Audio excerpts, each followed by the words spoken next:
A sad statistic. Nearly half of all teachers in North America say they've considered leaving the profession in this past year. Many say it's because they're burned out. What does it really mean when a teacher is burned out? If you're willing to consider a different answer to that question than what is normally meant, keep watching. Welcome to Rip's Teaching Tips. When we think about teacher burnout, many of us think about teachers who have succumbed to the stresses of the job. You think about it, Sunday night, lesson plans aren't finished, marking isn't finished, emails are piling up. They think about the kids in their classes who chronically misbehave, and all they can think of is this: how am I possibly going to get through the week? Now, there is no doubt that teaching is a stressful and demanding job. However, there is a different way to look at teacher burnout. In his book, Let Your Life Speak, Parker Palmer, who's a well-known educator, has published several books about teaching, has a very different perspective on what teacher burnout is.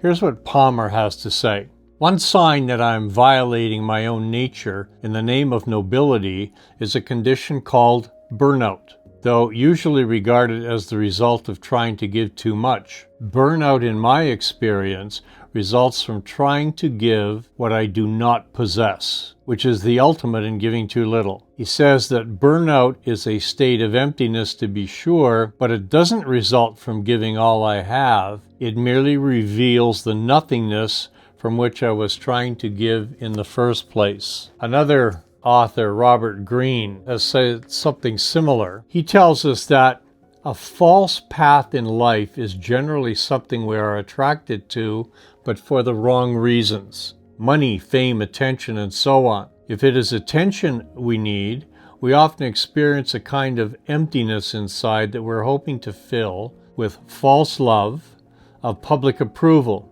But if the field we choose does not correspond with our deepest inclinations, we rarely find fulfillment that we crave. Both of these authors are telling us that if you become a teacher, but teaching is not a part of who you are, not a part of your character, then it doesn't come naturally to you, you will never be content as a teacher. All of us need to answer this question with really raw honesty. What kind of a teacher do you want to be?